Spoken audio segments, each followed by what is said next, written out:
আদ্র ফোনটা আয়রার থেকে ছিনিয়ে নিয়ে চলে যায়। অন্যজন ঠায় দাঁড়িয়ে সেটি দেখে গেল। কেটে গেল বিয়ের 1 মাস। এই 1 মাসে কোনো রকম দূরত্ব ঘটেনি দুজনের মধ্যে। এই 1 মাসে আদ্র আয়রা কাছে টেনে নিয়েছে, আবার দূরে ঠেলে দিয়েছে। এই সকল কিছুতে কোনো রকম ভালোবাসার দেখা পায়নি আয়রা। আদ্রকে অনেকবার জিজ্ঞেস করেছে কেন সে এরকম করছে, কিন্তু উত্তর সে দেয়নি। আজ ঠিক করলো উত্তরটা জেনেই ছাড়বে। এতগুলো দিনে তাদের কথাগুলো কোনো পরিবার জানেনি, আয়রা জানায়নি কাউকে, নিজেই সমাধান করার জন্য চেষ্টা করে গিয়েছিল। আজ শুক্রবার, আদ্র বাড়িতেই আছে, তবে এই মুহূর্তে রুমে নেই। এটি চূড়ান্ত সুযোগ ভেবে একে একে সবগুলো রুম আদ্রকে খুঁজতে থাকে আয়রা। তক্ষুনি হুট করে তন্নি সামনে পড়ে যায়। ভাবি, কাউকে খুঁজছো? হ্যাঁ মানে না। এত মানে মানে না করে বললেই তো হতো যে ভাইয়াকে খুঁজছো। তোমার উনি ছাদেই আছে, তুমি দেখেছো? যাওয়ার সময় দেখেছি। আচ্ছা ঠিক আছে। আয়রা ছাদে গিয়ে দেখলো আদ্র ছাদের রেলিং ধরে দাঁড়িয়ে আছে। সেও গিয়ে তার পাশে দাঁড়ায়। এটা দেখে আদ্র তার দিকে ঘুরে তাকায়। প্রকোচকে আয়রাও তাকালো। চোখাচোখি হতেই চোখ ফিরিয়ে নেয় আদ্র।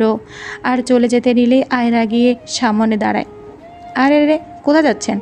আপনার জন্যই তো এখানে এলাম। মানে? মানে জানতে চান? বুঝলাম না কিছু। বুঝেছি, 1 মিনিট বলে হুট করে আদ্রকে জাপটে ধরল।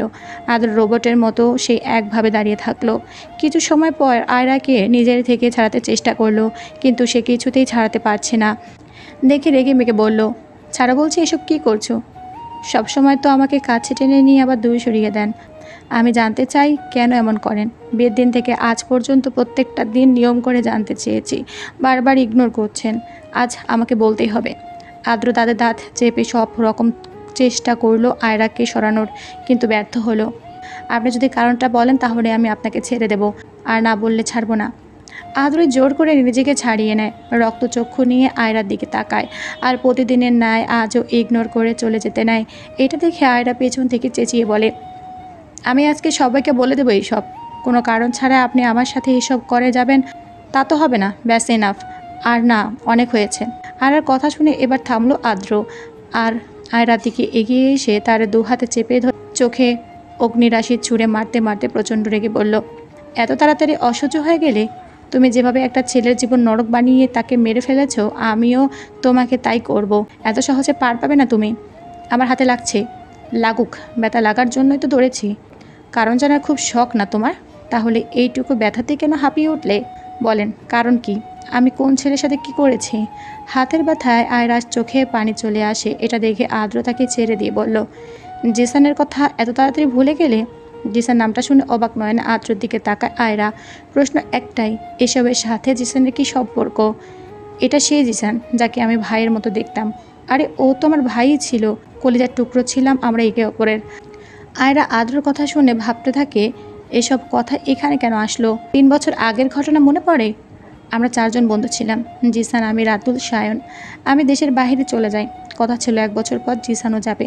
আমি চলে যাওয়ার কয়েক মাস পরই জিসান ভার্সিটির একটা মেয়ের প্রেমে পড়ে, খুব ভালোবাসেও ফেলে। আমাকে বলতো, দোস্ত, আমার ওই মেয়েকেই লাগবে, ওকে ছাড়া আমি বাঁচবো না মনে হয়। জানো ওই মেয়ে কে ছিল? তুমি ছিলে, তুমি। আয়রা কিছু বলতে যাবে, আদ্র তাকে থামিয়ে দেয়। জিসান তোমাকে পাগলের মতো ভালোবাসতো, আর তুমি কি করলে?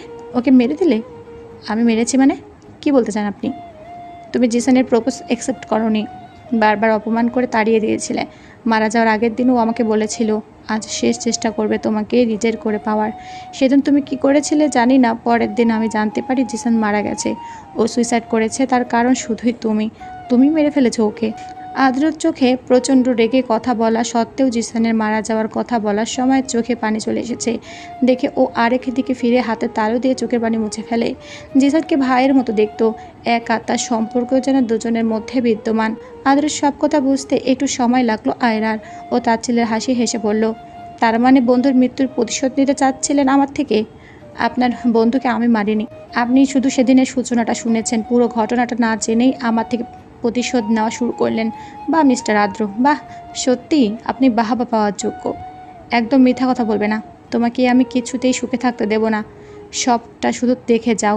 প্রথম দিনও আমি তোমাকে কষ্ট দিতে চেয়েছিলাম, কিন্তু পরের দিন কাহিনী উল্টো হয়ে যায়। তোমার পরিবার থেকে আলাদা করতে চেয়েছিলাম, কিন্তু পারিনি। এবার এমন কিছু করব যাতে তুমি তিলে তিলে কষ্ট পেয়ে ধুকে ধুকে মরতে বাধ্য হও। তোমার পরিবারকেও সুখে থাকতে দেব না, ছাড়খাড় করে দেব সব। আদ্র রেগে চলে যায়। আয়রা নিচে বসে পড়ে, কান্না করতে থাকে। 3 বছর আগের ঘটনাটা মনে পড়লে এখন তার ভয় কাজ করে। তাদের দুজনের কথা আড়াল থেকে ঘাপটি মেরে শুনছিল তন্নি, কেননা প্রথমেই তার গড়বড় লাগছিল, তাই সে এটা করতে বাধ্য হয়েছে। আদ্র চলে যাওয়ার পর ধীরে পায়ে আয়রার দিকে এগিয়ে আসে সে। আয়রাকে সান্ত্বনা দিতে যাবে অমনি হুট করে উঠে আয়রা তাকে জড়িয়ে ধরে বলতে থাকে, তন্নি বিশ্বাস করো, আমি ওনার বন্ধুকে মারিনি। আমি সত্যি বলছি, ওনার বন্ধু নিজেই আমায় অসম্মানী করতে চেয়েছিল। পরিবারের ক্ষতির কথা শুনে হাউমাউ করে কাঁদতে থাকে আয়রা, কারণ তার পরিবার আর মানুষের কথাগুলোকে খুব ভালোবাসে সে।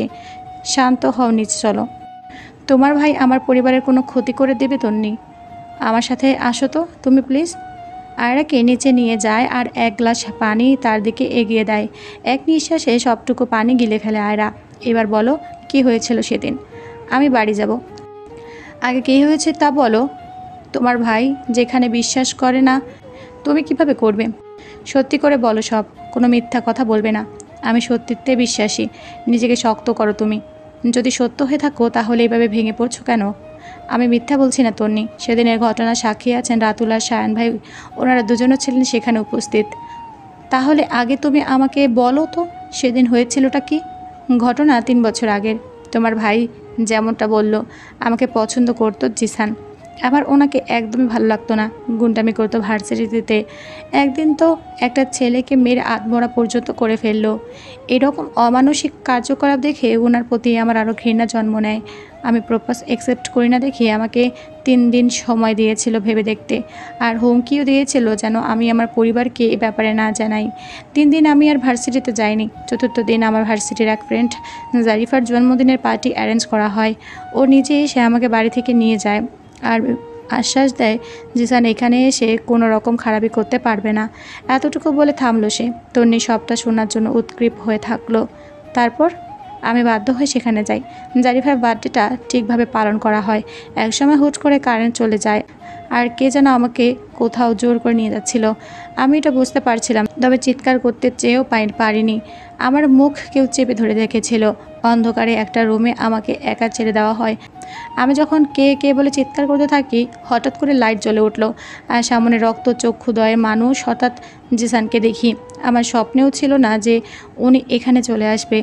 উনি আমাকে ভালো ভালো জিজ্ঞেস করে আমি অ্যাকসেপ্ট করব কি না, কিন্তু আমার ওই ঘটনায় ঘৃণায় গা রি করতে থাকে। বারবার বিরক্ত করার এক সময় আমি রেগে গিয়ে ওনার গায়ে চর বসিয়ে দিই। তারপর এই চরটা আমার কাল হয়ে দাঁড়ায়। উনি আমার সাথে অসভ্যতামি করার চেষ্টা করে। আমি প্রাণপণে ছুটে বাঁচার চেষ্টা করি, কিন্তু উনি আমার সাথে খুব জোরাজোরি করতে থাকে। খুব ভয় পেয়েছিলাম সেদিন। আমার মনে হয়েছিল ওটাই আমার জীবনের শেষ দিন। হুট করে কেউ দরজা খুলে দেয় আর আমাকে অসহায়ভাবে দেখে সবাই জিসানকে নানান কটূক্তি করতে থাকে। ভয়ে আমি একপাশে জড়সড় হয়ে বসে গলা ছেড়ে কাঁদছিলাম। জারিফা এসে আমার গায়ে ওড়না জড়িয়ে দেয়। আমি ওকে জড়িয়ে ধরে খুব কাঁদি। জিসানকে ওনারা যেতে দেয় না। আমার বাবা মাকে ফোন করে জারিফার বাবা, ওনারা সবটা শুনে ছুটে চলে আসেন আর জিসানের বাবা মাকে ডেকে সেদিন খুব অপমান করেন। জিসানের বাবা জিসানকে সকলের সামনে মারে। জারিফা ভার্সিটির সব ঘটনা সবাইকে খুলে বলে, কেননা ও আমার সাথে ছিল বলে সব কিছু জানতো। শেষে জিসান তার বাবা মা খুব অপমানিত হয়ে বাড়ি চলে যায় আর তার পরের দিন আমি জানতে পারি জিসান সুইসাইড করেছে। তন্নি আয়রা সব কথা শুনে কিছুক্ষণের জন্য চুপ হয়ে যায়। আয়রা চোখের কোণে এখনও বিন্দু বিন্দু পানি ভিড় করে আছে। তার এই কান্নায় বলে দিচ্ছে এই ঘটনার প্রেক্ষাপট বর্ণনায় কোনো মিথ্যা নেই। তন্নি এটা ভেবে শিউরে উঠল যে এই ঘটনার ভুক্তভোগী সে হলে কি হতে পারত।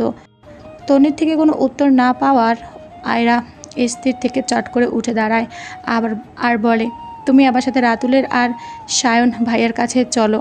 ওনারা জানেন সত্যিটা। ওনাদের কথা হয় তোমার ভাই বিশ্বাস করবে। তারা সেখানে উপস্থিত ছিল, অথচ জিসান ভাইয়াকে আটকালো না। অদ্ভুত লাগলো না এই ব্যাপারটা তোমার কাছে? সেদিনের এই ঘটনায় আমি অনেক দিন ব্যথিত ছিলাম। তার উপর জিসান হুট করে মারা যাওয়াটাও মানতে পারছিলাম না। এক সময় আমি সিক হয়ে পড়ি, তারপর কয়েক মাস কেটে যায়। এভাবে করে আমি ঘটনাটা ভুলে যাই। অবশ্যই মনেও রাখতে চাইতাম না আমি। তন্নিও সম্মতিতে মাথা নাড়ালো। আয়রা এবার তাড়া দিয়ে বলে, প্লিজ তুমি আমার সাথে চলো। তোমার কাছে দুজনের নাম্বার আছে? ওয়েট, আমি আমার ফোনটা দিয়ে আসি, তাড়াতাড়ি করো, একটু লেট করা যাবে না। হ্যাঁ হ্যাঁ, তাই করছি। তন্নি ফোনটা নিয়ে এসে প্রথমে রাতুলকে কল দেয় আর একটা জায়গায় আসতে বলে। সায়নকে বলায় সেও বলল আসছে। এত জরুরি তলবে দুজনই ভাবলো কি নাকি বিপদ হলো, তাই আসছে জানিয়ে দেয়। তবে রাতুল আর সায়নের মধ্যে কেউই জানতো না যে তারা দুজনার মুখোমুখি হয়ে যাচ্ছে। তাই তারা একই বাড়ি চাইতো না, কারণ কিছুদিন আগের একটা ঘটনা। ড্রিঙ্কস করার পর সায়ন পুরো মাতাল হয়ে যায় আর উল্টো পাল্টা কথা বলতে থাকে। সায়নের গার্লফ্রেন্ড তাকে ঠকানোর পর থেকে এই সব প্রেম আর মেয়ের দুটোর প্রতি ঘৃণার ঘোর জন্ম নেয় তার মনে। ফলস্বরূপ সে রাতুলের গার্লফ্রেন্ড রিয়াকেও মেনে নিতে পারছিল না। নিজে কোনো মেয়ের গা ঘেঁষে না, বন্ধুকেও মেয়েদের সাথে মিশতে দেবে না, এমন একটা লক্ষ্য তার। অন্যদিকে অতীতে রাতুল তো বিপরীত ছিল। রাতুলের স্বভাব ছিল খারাপ, মেয়েদের সাথে টাইম পাস করে শেষে একটা ছেড়ে দিয়ে নতুন একটাকে মেয়েকে পটাতো আর শেষে ছেড়ে দিত। এসব করতে করতে তার জীবনে রিয়া আসে আর সে তাকে সত্যি ভালোবেসে ফেলে। এটা সায়নের সহ্য হলো না, ঠিকভাবে নিতে না পারার সব সময় একটা চেষ্টা চালিয়ে যেত রিয়াকে রাতুলের জীবন থেকে সরানোর। আর আজ সে নেশার ঘরে রিয়ার নামে বাজে কথা বলতে থাকে। এই রাতুল, তুই রিয়াকে সত্যি ভালোবাসিস তাই না? অফকোর্স, তাতে তোর কোনো সন্দেহ আছে? এত এত ভালো মেয়ে থাকতে শেষে কিনা তুই এমন একটা থার্ড ক্লাস গাইয়া মেয়ের প্রেমে পড়লি? ছি! মুখ সামলে কথা বল সায়ন। রিয়া যেমনই হোক না সেটা আমি বুঝবো। তুই কে সব বলার? কি? আমি কে? আমি তোর বন্ধু না? হ্যাঁ, আমি তোর ভালো খারাপ দেখব না? না দেখিস না, দরকার নেই। তোর মতো বন্ধু আমার চাই না। ব্যাস, রাতুলের এই কথাটা সায়নের ইগোতে লাগে আর নেশার ঘোরে বলতে থাকে, একটা লো মার্কা মেয়ের জন্য তুই আমার সাথে বন্ধুত্ব নষ্ট করলি? এই মেয়েগুলোই না আসলে এমনই, ছেলেদের জীবনে আসে বন্ধুত্বের সাথে সম্পর্ক শেষ করে দেয়। রিয়াও তাই লোভী চিটার মেয়ে একটা। সায়ন, চুপ কর। রিয়া একটা। সায়ন আর কিছু বলার আগেই রাতুল সজোরে চর বসিয়ে দেয় তার গালে। ঘটনাক্রমে দুজনই ভয়াবহ রেগে যায়। অলরেডি মারামারি পর্যন্ত লেগে যায়। লোকজন জড়ো হয়ে তাদের এই রক্তারক্তি কাজ থেকে বিচ্ছিন্ন করে দেয়। সায়ন যাওয়ার আগে রেগে আগুন হয়ে বলে যায়, তোকে আমি দেখে নেব। এই মেয়ের জন্য আমার সাথে এমন করলি? তোকে আমি ছেড়ে কথা বলবো না একদম। Just wait and watch. সেদিন থেকে দুজনার বন্ধুত্বের সম্পর্ক খারাপ হয়ে যায়। আদ্র অনেক চেষ্টা করেও তাদের এক করাতে পারেনি। একে অপরের চেহারা দেখতে পর্যন্ত নারাজ। আদ্ররও বিশ্বাসটা আরও গাড়ি রূপ নেয় যে একটা মেয়ে ছেলেদের জীবনে কী পরিমাণ ইফেক্ট ফেলতে পারে, বন্ধুদের নষ্ট করে দিতে পারে মুহূর্তের মধ্যে। তার জলযন্ত্র উদাহরণ এই। তন্নির কথায় আর হুঁশ ফেরে। ভাবি, এত কি ভাবছো? আসলে আমার খুব টেনশন হচ্ছে। আল্লাহ ভরসা কিছু হবে না। ভাইয়াকে আমি চিনি, ও এত খারাপ না যতটা তুমি ভাবছো। এই 1 মাসে চাইলে তোমার শারীরিক মানসিক টর্চার করতে পারতো, তা তো করেনি। এইটুকু বিশ্বাস রাখো। কিন্তু আমি তোমাকে এই জন্য হেল্প করছি যাতে ভাইয়া সত্যিটা জানতে পারে। ব্যাস, কুল মাইন্ডে থাকো, আর যা হবে ভালোর জন্যই হবে, বিশ্বাস রাখো আল্লাহর উপর। আয়রা আর তনি গাড়িতে বসে সবটা রাস্তা কথাবার্তা বলে চলে আসে রেস্টুরেন্টে। আর এসে অপেক্ষা করতে থাকে রাতুল আর সায়নের আসার জন্য। প্রথমে রাতুল আসে, আয়রার ফেস দেখে বোঝা যায় কোনো খারাপ কিছু নিশ্চয় হয়েছে। এত জরুরি তরফ করলে? কি ব্যাপার, কি হয়েছে ভাবি? তোমাকে দেখে বেশ টেনশনে আছে মনে হচ্ছে। ভাবি সব বলবে তোমাদের দুজনকে, তারপর তোমাদের একটা হেল্প করতে হবে ভাবিকে। আমাদের মানে আর কে? শায়ন ভাইয়া। শায়নের নাম শুনে উঠে দাঁড়িয়ে যায় রাতুল আর ক্ষুব্ধ কণ্ঠে বলে, শায়ন এখানে আসলে আমি থাকবো না, হয় ও থাকুক না হয় আমি। এত রেগে কেন যাচ্ছেন ভাইয়া? তুমি জানো না আয়রাও কত বড় হারামি? ওর সাথে আমাদের বন্ধুত্বের ইতি টেনে দিয়েছে ও। এখন ওর ছায়াও আমি দেখতে চাই না। তোমাদের যা বলার হয় আমাকে বলো, না হয় শায়নকে। সায়ন রাতুল দুজনের মধ্যে রাতুলকে বেস্ট মনে হলে তন্নি সায়নকে ফোন দিয়ে না করে দেয়। তখন সায়ন অলরেডি রেস্টুরেন্টে চলেও এসেছিল। সে ভেবেছিল আর এক্ষুনি রাতুলের বলা সব কথা শুনে নিজেও রেগে যায়। তন্নি বা আয়রা কেউই তাকে দেখেনি। কলটা সে সাইডে গিয়ে রিসিভ করে আর কথা বলে নাই। তন্নির সাথে হ্যাঁতে হ্যাঁ মিলিয়ে বলে দেয় আর সে আর আসছে না। কলটা কেটে দিয়ে তন্নি ফিরে এসে বলে, না সায়ন ভাইকে ম্যানেজ করে ফেলেছি, এবার তো হলো নাকি? এখন তোমাদের ঘটনাটা বলো।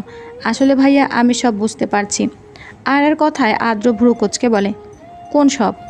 আপনার মনে আছে বলেছিলেন আদ্র বিয়ের আগে আপনাদেরকে আমার পিক দেখায়নি? ও হ্যাঁ, মনে আছে।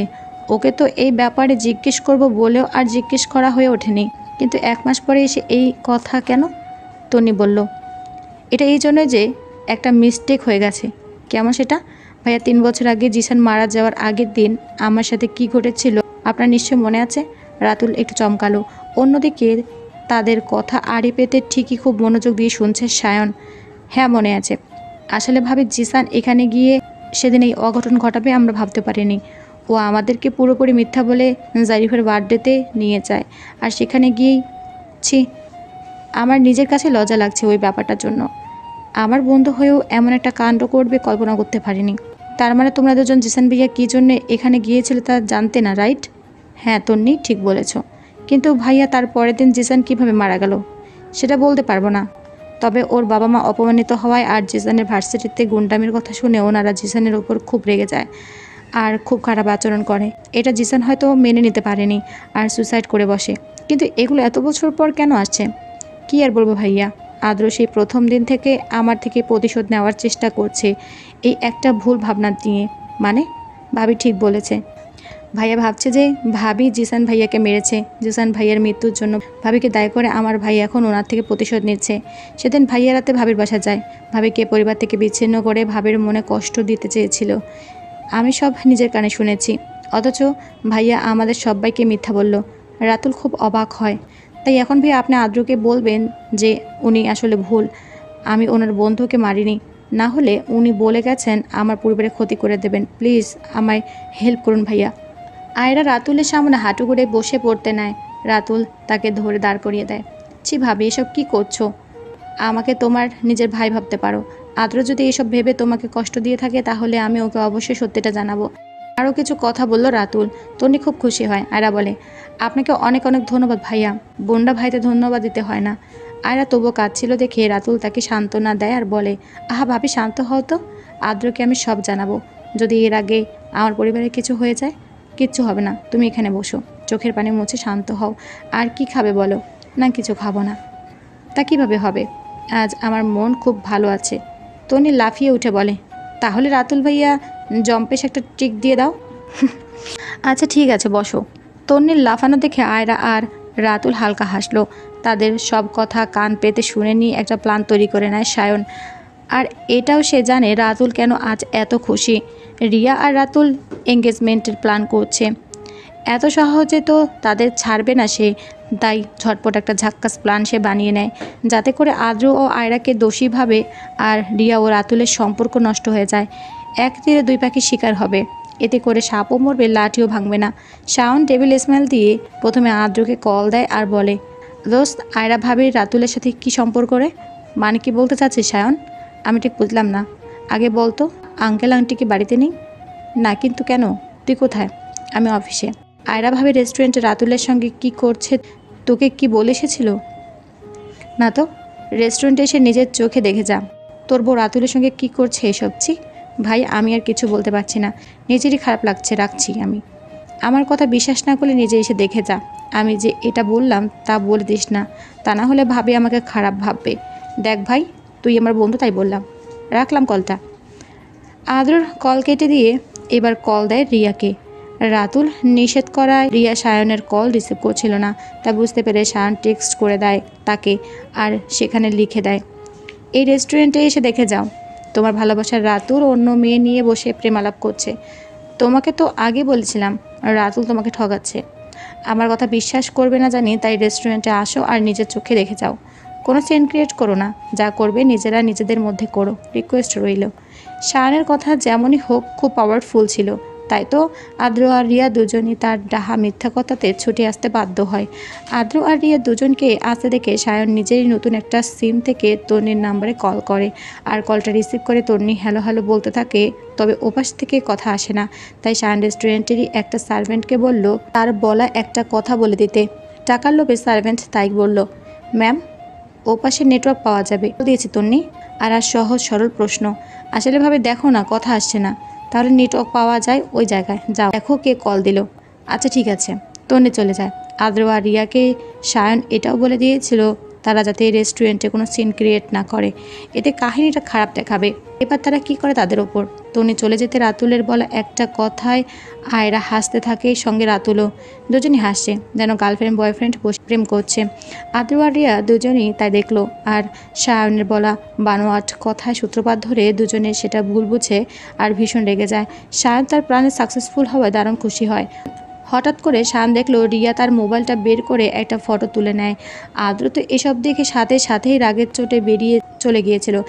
রিয়া সায়নের বলা শেষ কথাটার মতো কোনো সিন ক্রিয়েট না করে সেখান থেকে প্রস্থান করে। তন্নি ফিরে আসে আর রাতুলের সাথে কথাবার্তা বলে শেষে আয়রা বলে, ভাইয়া এবার যেতে হবে বাসায়, কেউ নেই, আপনি প্লিজ আদ্রকে। হুম, অবশ্যই বলে দেব। আমি এখন আদ্রর অফিসে যাচ্ছি, হ্যাপি? আয়রা আর তন্নি বাসায় ফিরে আসে। আদ্র অফিসে আবার চলে গিয়েছিল, তবে তার মাথায় কী চলছে নিজেও বুঝতে পারছে না। আয়রাকে সে বউ হিসাবে মানেন ঠিকই, তবে রাতুলের সাথে এভাবে রেস্টুরেন্টে বসে একসাথে দেখাটাও ভালোভাবে হজম করতে পারছে না। তাই সে কাজ ফেলে একভাবে দৃষ্টি অনড় করে বসে আছে। এমন সময় দরজায় কেউ নক করে, আর সে রাতুল। আদ্র ভিতরে আসবো? রাতুলকে এখানে থেকে বেশ অবাক হয় মানুষটা, কিঞ্চিত ভ্রু কুচকে সেদিকে দৃষ্টি নেয়। উত্তর সে দেয় না, চুপ করে থাকলো দেখে রাতুল ভেতরে চলে আসে আর এসেই চেয়ার টেনে বসে পড়ল। কী রে ভাই, কোথায় মনোযোগ তোর? এভাবে স্ট্যাচু হয়ে আছিস কেন তুই এখানে? এভাবে বলছিস যে আমার কি অন্য কোথাও থাকার কথা ছিল? আদ্র নিজেই ক্ষোভটা চেপে রাখতে না পেরে প্রকাশ করে ফেলল। তোর তো রেস্টুরেন্টে থাকার কথা আয়রার সাথে। আদ্রর কথা বলার ধরন থেকে বোঝা যাচ্ছে সে কথাটা সহজ স্বাভাবিকভাবে বলেনি, বরং তেরাভাবে বলেছে। বুঝিস না নাকি না বোঝার ভান করছিস? আদ্র কি হলো তোর? তার মানে তুই আমাদেরকে রেস্টুরেন্টে দেখেছিস? কেন গিয়েছিলি তুই ওখানে? আমাদের ডাকলেই তো পারতি। তোদের প্রেম নষ্ট করি কি করে? হোয়াট আর ইউ ম্যাড আদ্র? আমি পাগল নই, একেবারে সুস্থ স্বাভাবিক একটা মানুষ। এসব কি বললি তুই নিজেও বুঝতে পারছিস? কে বলেছে তোকে এসব? যেই বলুক না কেন, আমি তো নিজে চোখে দেখে আসলামই। চোখে দেখারও ভুল থাকে, তাই তুই যা দেখেছিস সেটা হয়নি আয়রা। ব্যাস, আর বলতে হবে না। আদ্র কয়েকটা বাজে কথাও বলে ফেলে আয়রা আর রাতুলকে নিয়ে, অথচ এসব কথা রাতুল এক মুহূর্তের জন্য ভাবেনি। লজ্জা লাগছে নিজের কাছে। সত্যি কথাটা বলার আগেই যে আদ্রের কাছ থেকে এতগুলো কথা তার শুনতে হবে সে ভাবেনি। লজ্জায় নিচের দিকে তাকিয়ে আছে। শেষে আর চুপ না থেকে তার ছেলের হাসি হেসে বলল, আমি বুঝতে পারছি না তুই এসব কী বলছিস, তবে তুই যা দেখেছিস তা সত্যি আর যা ভেবেছিস তা ভুল। আর এই ভুল আর বিভ্রম নিয়ে যা কথা শোনালি তুই আমাকে, তোর সামনে আর দাঁড়াবার মুখ নেই আমার। তোকে বন্ধু ভাই আর আয়রাকে বোন এসব কথা ভাবাও আমার জন্য পাপ। আমি রিয়াকে ভালোবাসি, ওর সাথেই সামনে আমার এঙ্গেজমেন্ট হয়ে যাচ্ছে, আর তুই এসব। ছি, তোর কথা শেষ হলে তুই এখন আসতে পারিস। এখন যাচ্ছি, তবে যে জন্য এখানে এসেছি তা বলে নেই। আমি তোর কোনো কথা শুনতে চাই না, জাস্ট গেট লস্ট। তোকে শুনতে হবে, এসব জানা জরুরি তোর জন্য। আমাকে আটকাস না, লাস্ট আমার কথাগুলো শোন। কথা দিচ্ছে আর কখনো তোর সাথে আসবো না। বল। আয়রা আমাকে রেস্টুরেন্টে ডেকেছিল এটা বলতে যে তুই জিসানের সুইসাইডটা নিয়ে ওকে দোষ দিচ্ছিস। বিয়ের প্রথম থেকেই 1 মাসে সব বলেছেও আমাকে। আসলে তুই দুবাই চলে যাওয়ার পর থেকে জিসান উগ্র হয়ে যায়, গুন্ডামি করে বেড়াতো ভার্সিটিতে। আমরা না পারতেও সঙ্গ দিতাম, আর তার এই গুন্ডামি স্বভাবের জন্যই আয়রা তাকে খুব অপছন্দ করতো। প্রপোজ অ্যাকসেপ্ট করার জন্য জিসান আয়রাকে 3 দিন সময় দিয়েছিল। যেখানে একজন মানুষকে পছন্দ করে না, সেখানে প্রপোজ অ্যাকসেপ্ট করবে কিভাবে? জোর করে। আর যাই হোক, অ্যাটলিস্ট ভালোবাসা তো আর হয় না। ওই 3 সময় শেষ হয়ে 4র্থ দিনের পরে জিসান মারা যাওয়ার আগের দিন, ওই দিন সে আয়রার সাথে অসভ্যতামি করার চেষ্টা করেছিল, তাও জারিফার বার্থডেতে গিয়ে। জারিফা আমার ফ্রেন্ড ছিল, আমরা চিনতাম। আমি আর সায়নকে মিথ্যা বলে নিয়ে গিয়েছিল ও। সেদিন ধরা পড়া জিসানের সব ফাঁস হয়ে যায়। অনেক অপমানিত হয় ও। আর আঙ্কেল আন্টি ভার্সিটিতে গুন্ডামি করার কথা জানতে পারে ওকে বকেছিল। এই গোটা বিষয়টা জিসানের ইগোতে লাগে, সহজে মেনে নিতে না পারায় সে সুইসাইড করে ফেলে। এই ঘটনার সাক্ষী আমি আর সায়ন ছিলাম। আয়রা এটাই বলতে গিয়েছিল, আমি যাতে তোকে সত্যিটা বলি আর তুই ওর পরিবারের ক্ষতি না করিস, ব্যাস, আর কিছু না। এত সুন্দর গল্প সাজিয়েছিস, সত্যি প্রশংসনীয়। এটা গল্প নয়, বাস্তব। বিশ্বাস করাটা তোর ওপর। রাতুলের কথার মাঝখানে হঠাৎ তার ফোনটা বেজে ওঠে আর সে দেখে রিয়ার ফ্রেন্ড দিয়া ফোন দিয়েছে। চট করে ফোনটা রিসিভ করলো সে। ওপাশ থেকে যা বলল তা শোনার জন্য মোটেও প্রস্তুত ছিল না সে। দিয়া বলল, রাতুল ভাই, আপনার থেকে এটা আশা করিনি। আপনি কিনা শেষে আমার ফ্রেন্ডটাকে ঠকালেন। আমার বন্ধু খুব কষ্ট পেয়েছে। আপনাকে খুব বেশি ভালোবাসতো রিয়া। আপনি ওকে ঠকিয়েছেন এটা মানতে না পেরে হাত কেটে ফেলেছে। শেষে ওকে বেহুশ অবস্থায় পাওয়া গেছে। আঙ্কেল আন্টি ওকে হাসপাতালে নিয়ে এসেছেন। এসব করার আগে ও বাড়ির সবাইকে কাঁদতে কাঁদতে বলেছে আপনি ওকে ঠকিয়েছেন, আর তারপর দরজা বন্ধ করে দিয়ে এসব করলো। আপনি কাজটা ঠিক করেননি রাতুল ভাই, ঠিক করেননি। রাতুলের হাত থেকে ফোনটা পড়ে যেতে নিলেও সে সামলে নেয় আর হন্তদন্ত হয়ে আদ্রর অফিসের থেকে বেরিয়ে যায়। আদ্র অবাক হয়ে সেদিকে তাকিয়ে থাকলো। যাওয়ার আগে রাতুল যা বলে গেল তা কি সত্যি নাকি মিথ্যা? আর এভাবে হঠাৎ করে বা কোথায় ছুটে গেল ও? আদ্র রাগ কমলো না, বরং বাড়লো আরও। সে নিজেও জানে না কেন সে আয়রাকে রাতুলের সাথে দেখাটা মানতে পারছে না। না, আয়রার সাথে কথা বলাটা দরকার। তাই আদ্র অফিস থেকে বেরিয়ে সোজা বাসায় চলে যায়। আদ্র বাসায় আসে, দেখে সব নর্মাল। আয়রা সম্ভবত রান্নাঘরে। নিজের রাগটা এতটাই বেড়ে গেছে যে কিছুতেই কন্ট্রোল করা যাচ্ছে না দেখে সে রুমে গিয়ে ওয়াশরুমে ঢুকে পড়ে। অনেকক্ষণ পরে বের হয় আর আয়রাকে ডাকে। ডাকটা অস্বাভাবিক লাগলো আয়রার কাছে। বুঝতেই পারছে কিছু গোলমাল আছে। রান্নাঘরের কাজ শেষ করে গোছগাছ করে আসতে একটু লেট হয়। রুমে ঢুকে দেখে আদ্র নেই। তাকে ডেকে গেলই বা কোথায়? হঠাৎ করে পেছন থেকে দরজা আটকানোর শব্দ পায় সে, আর সঙ্গে সঙ্গেই ফিরে তাকায়। আরে, দরজা বন্ধ করলেন কেন? খুব সমস্যা হচ্ছে বুঝি? মানে কি? রেস্টুরেন্টে রাতুলের সঙ্গে কি করতে গিয়েছিলে তুমি?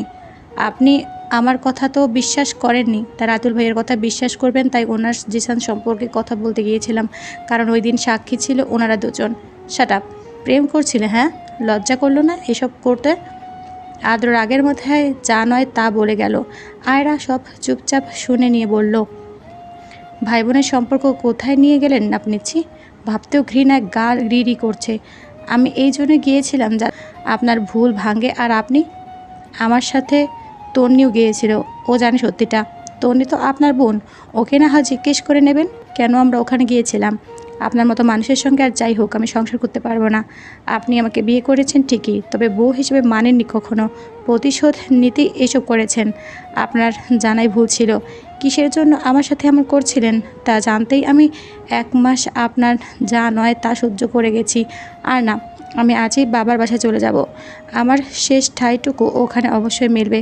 না মিললে রাস্তায় পড়ে থাকবো। তাও আপনার মতো চিপ মেন্টালিটির মানুষের সঙ্গে থাকার কোনো মানে হয় না। ডিভোর্স পেপার যথাসময়ে পেয়ে যাবেন মিস্টার আদ্র। ভালো থাকবেন, আমি আসি। আর এত খারাপ লাগছিল যে ততক্ষণাৎ ব্যাগপত্র গুছিয়ে বাবার বাড়ি চলে আসার উদ্দেশ্যে স্বামীর বাড়ি ছেড়ে বের হয়ে যায় সে। তন্নি সেখানে উপস্থিত ছিল না বলে কিছুই জানতে পারল না। আদ্র বেলকনিতে দাঁড়িয়ে আয়রা চলে যাওয়ার পানে তাকিয়েছিল। এমন সময় পেছন থেকে কারো ডাক পড়ায় সে সেদিকে তাকায় আর দেখে তন্নি মনে মনে নাম জপ করতে এসে হাজির। দেখে ভালোই হলো। তন্নি আদ্রকে দেখে বলে, আরে ভাইয়া, তুমি কখন এলে? আদ্র মাথা চুলকে স্থির হয়ে জবাব দেয়, এই একটু আগে। তুই কোথায় ছিলি? আমার রুমে ফোনে কাজ করছিলাম। ও আচ্ছা, কেন খুঁজছিলে নাকি আমাকে? হ্যাঁ, না মানে? আরে কি মানে করছো? ভাবি কোথায়? চলে গেছে। কি চলে গেছে মানে? এসব কি বলছো ভাইয়া? কোথায় গেছে? ওই আসলে কি আসলে আসলে ভাবি, এই ভাবি। তন্নি ডেকে ডেকে উপরতলা থেকে নিচতলা সব তন্ন তন্ন করে খুঁজে দেখলো, কোথাও নেই আয়রা। সাড়াও দিচ্ছে না। অবশ্য থাকলে তবে তো সাড়া দেবে। যেখানে মানুষটাই নেই সাড়া মিলবে কোত্থেকে?